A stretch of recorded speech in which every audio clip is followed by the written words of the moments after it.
Whoa. Whoa. Oh man, oh man. Goodness gracious. Ladies and gentlemen, Hawaii is entering one of its most dangerous periods in recent years, as heavy rainfall from a Kona low system pours down on the island of Oahu, pushing multiple areas into flash flooding, isolation, and emergency evacuations. Images from the scene reveal a situation far beyond initial forecasts. Roads have turned into rivers, vehicles are submerged, and in some places, cars have nearly disappeared beneath murky floodwaters. Transportation infrastructure is paralyzed, and many homes have been shifted off their foundations. This is no longer just heavy rain. It is the rapid breakdown of daily life within hours. The epicenter lies north of Honolulu, particularly in Oahu's North Shore, an area known globally for tourism and surfing. But instead of its usual calm coastal scenes, the region is now engulfed in emergency sirens, evacuation orders, and a growing sense of tension. Honolulu authorities have issued a serious warning for areas downstream of the Wahiawa Dam, a 120-year-old structure now under significant pressure from rapidly rising water levels. As water continues to rise, the risk is no longer limited to flooding. A more severe scenario is being considered. If the dam becomes unstable, the consequences could spread widely, with severe damage and potential loss of life. The situation has quickly escalated. Governor Josh Green stated this could be the worst flooding Oahu has faced in 20 years, with estimated damages potentially exceeding $1 billion. At that point, more than 230 people had been rescued. Around 5,500 were under evacuation orders, and 10 individuals were hospitalized for hypothermia.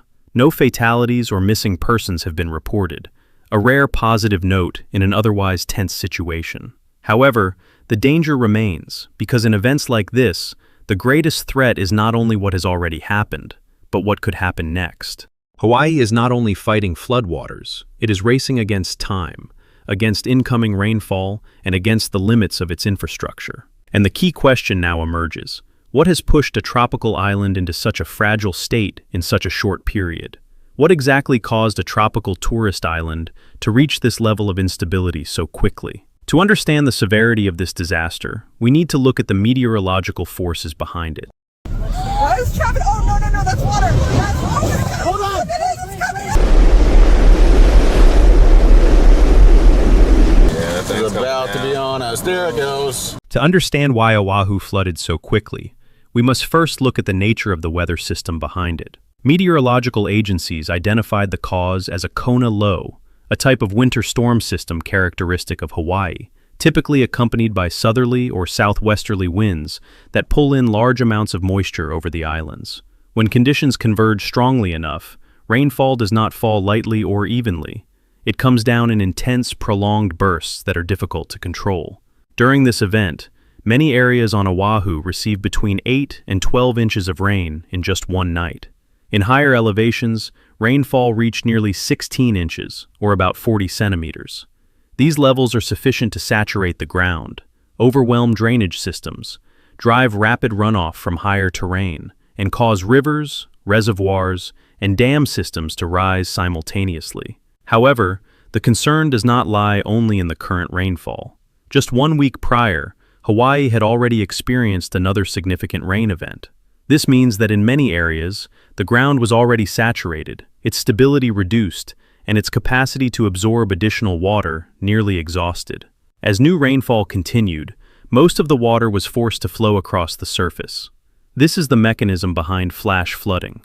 Water no longer infiltrates the soil, it surges forward.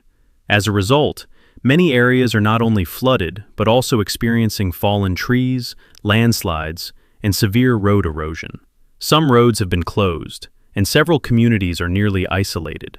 Warnings indicate that routes out of Waialua may become impassable if rainfall persists. When a community faces the risk of being completely cut off, it signals that the disaster is entering a more dangerous phase. Another factor increasing the sensitivity of the situation is that Hawaii not only has steep terrain, fast-moving runoff, and dispersed communities, but also long-standing infrastructure vulnerabilities, most notably reservoirs, dams, and aging irrigation systems. According to a 2019 infrastructure report by the American Society of Civil Engineers, the state of Hawaii manages 132 dams, most of which were built during the era of sugar plantation irrigation. This means many of these structures were not designed for the increasingly frequent extreme weather conditions seen today. Experts also warn that both the intensity and frequency of heavy rainfall are increasing in the context of human-driven global warming. This does not mean every flood is caused by climate change, but the trend is clear. Extreme events are becoming more frequent, more intense, and placing greater pressure on aging infrastructure. And among all these vulnerabilities, none is more concerning than the Wahiawa Dam, now rapidly emerging as the central focal point of this entire crisis.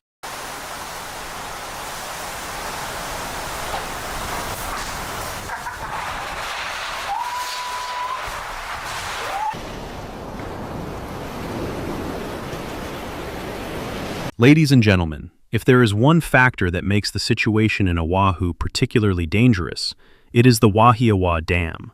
This dam was built in 1906 to support sugar production for the Waialua Agricultural Company, later becoming a subsidiary of Dole Food Company. It is not an obscure structure.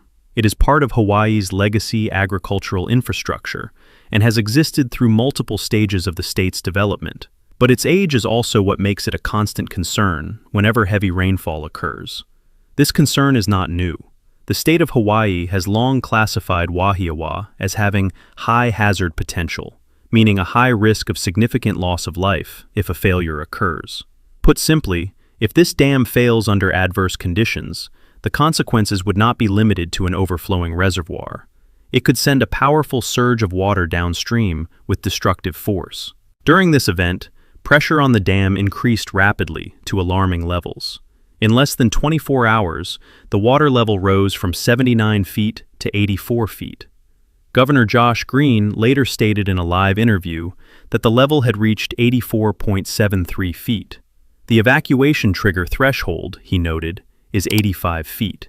In other words, the system was extremely close to emergency action levels. What concerns officials most is the rate of rise. Governor Green emphasized that while the dam crest is higher, if water eventually overtops it, the structure could be compromised. This is a scenario that emergency managers seek to avoid at all costs. Once water exceeds the design limits, the risk can quickly shift from alert to structural failure. Local residents understand this better than anyone. A resident in Waialua said that every time it rains, they worry about the Wahiawa Dam. "Please pray for us," a statement that reflects the mindset of the local community. Records show that since 2009, the state has issued 4 deficiency notices to Dole. 5 years ago, the company was fined $20,000 for failing to address safety issues on time. In 2023, the state passed legislation to take over the dam, allocating $5 million to acquire the spillway and $21 million for repairs and upgrades. However, by the time the flooding occurred, the transfer had not yet been completed. A state board is expected to vote on the takeover next week. Notably, that vote comes immediately after Hawaii has just experienced a flooding event, considered among the most severe in many years. Dole maintains that the dam is operating as designed and shows no signs of damage. However, in a disaster, the issue is not only the current condition, but how much safety margin remains, and whether the structure can withstand additional pressure.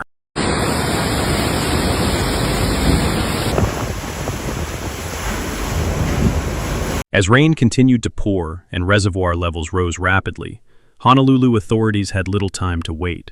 Evacuation orders were issued across the North Shore, particularly in Waialua and Haleiwa.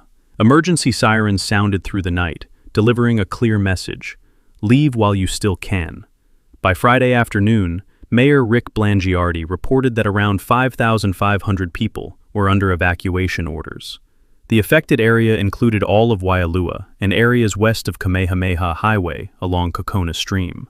After 9:30 p.m., traffic was restricted to outbound only, no entry allowed. The warning was explicit: leave immediately to avoid being isolated. At the same time, more than 230 people had been rescued. The National Guard was activated, and fire crews conducted search and rescue operations by air and water. According to Governor Josh Green, Some individuals had to be rescued from rooftops, an indication of how quickly water levels rose, eliminating safe space inside homes. At the Our Lady of Kiau retreat, 72 children and adults were airlifted out after access roads were cut off. A school shelter was also evacuated due to flooding, with 185 people and 50 animals transported to another site, while 54 people remained there by midday. About 10 individuals were hospitalized for hypothermia. Despite Hawaii's warm climate, prolonged exposure to floodwaters and continuous wind and rain can rapidly reduce body temperature. Governor Josh Green noted that people standing outdoors in rising water may require immediate medical attention. Rescue operations were also hindered by personal drones operated by residents to capture footage and monitor conditions, forcing aerial rescue teams to limit operations for safety. Meanwhile, although rainfall temporarily eased in some areas, runoff continued to flow. The danger has not passed, as another wave of rain from the southwest could push conditions back to critical levels at any time. And after evacuation and rescue efforts, the key question remains: what will Hawaii face in the hours and days ahead?